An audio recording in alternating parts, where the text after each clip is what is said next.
मैं गुजारिश करूंगा कि अपने डीएम, एसडीएम, मुख्यमंत्री, उनसे गुजारिश करूंगा कि वो 2 से 3 क्या पूरा 7 दिन ग्रेटर नोएडा को छुट्टी का अवकाश प्रदान करें। ग्रेटर नोएडा का ये सबसे बड़ा धार्मिक स्थल ये कथा, इतनी बड़ी कथा हो रही। देश के सबसे लोकप्रिय युवा संत और कथाव्यास पंडित धीरेन्द्र कृष्ण शास्त्री की कथाओं का इंतजार उनके भक्त बेसब्री से करते हैं।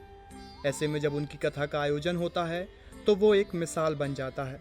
ऐसा ही एक विशाल आयोजन भारत की राजधानी से सटे ग्रेटर नोएडा में हो रहा है, जो भारत की सबसे बड़ी कथा बताई जा रही है। इस कथा में देश भर से भक्त पहुंच रहे हैं और भक्त अपने अलग अलग भाव भी प्रकट कर रहे हैं। ऐसे ही इस कथा में पहुंचे एक भक्त का कहना था कि इस आयोजन को लेकर उत्तर प्रदेश सरकार और नोएडा कलेक्टर को 7 दिनों का अवकाश घोषित कर देना चाहिए। सुनिए ग्रेटर नोएडा की कथा में पहुंचे इस भक्त के भाव को। मैं यही कहना चाहूँगा कि इतना बड़ा आयोजन, इतना बड़ा सुंदर आयोजन ग्रेटर नोएडा का ये पहला आयोजन है, जिसमें यहाँ पे कम से कम अभी की व्यवस्था देखा जाए तो 5 लाख लोग आने की उम्मीद है आगे के 2 से 3 दिन के अंदर। और जैसे जैसे कथा का संचालन बढ़ता जाएगा वैसे वैसे ये 10 लाख को पार कर जाएगा। अभी अपने मंच से हिंदू राष्ट्र की बात करते हैं कि हिंदू राष्ट्र होना चाहिए, हिंदू को कंठी माला पहननी चाहिए, लोगों को जो हिंदू है उन्हें अपनी जाति न बताकर हिंदू बताना चाहिए कि हम हिंदू है। तो क्या कहेंगे इसके? हिंदू राष्ट्र पे ये है कि हम यही कहना चाहेंगे, हमें अपनी बहन बेटियों को घर से समझा के निकालना है। यही नहीं है कि हमें कलाया देख करके उसको अपना हिंदू भाई मान लेना है। आजकल ये धर्म परिवर्तन का बहुत ढोंग रचा जा रहा है। हमें हिंदू कह करके हमारी बहन बेटियों को बरगलाया जा रहा है, उन्हें लोभ लालच दिया जा रहा है और एक तरीके से घुमाया जा रहा है। इससे बाहर का फंडिंग ऐसा यहाँ लग रहा है, जिससे हमें अपनी बहन बेटियों को घर से ही समझा करके घर से बाहर निकालना है। महाराज जी तो बोलते हैं ना कि हिंदू राष्ट्र होना चाहिए, आप लोग क्या कहेंगे उसको लेकर? महाराज जी की अभी कहा भी कि हमारी बहनों को अन्य धर्मों में शादी नहीं करनी चाहिए, अपने धर्म में करनी चाहिए। हमें अपने धर्म में ही हिंदुत्व का मतलब ये है कि हमें अपनी बहन बेटियों को यही शुरू से ही समझा के चलना है कि हमें अपने धर्म से ही अलग नहीं जाना है। पहली बात तो यही कि हमें जाति बिरादरी को नहीं छोड़ो तो एक हिंदू राष्ट्र तो हम घोषित कर सकते हैं। हम अपनी बहन बेटियों को सभी को एकजुट क्या कम शब्दों में हर चीज़ उनको शुरू में ही बता देना है, जिससे हमारी बहन बेटियों को आगे चाह के बरगला नहीं सके। क्या प्रभाव देखने को मिलेगा बच्चों पर, खास तौर से इस कथा का? इस कथा से मैं तो यही कहूँगा कि जो बहन बेटियाँ अभी घर से बाहर नहीं निकली है, कथा का आज फर्स्ट डे है, पहला दिन है, वो आनंद में है। ग्रेटर नोएडा का ये सबसे बड़ा धार्मिक स्थल ये कथा, इतनी बड़ी कथा हो रही है।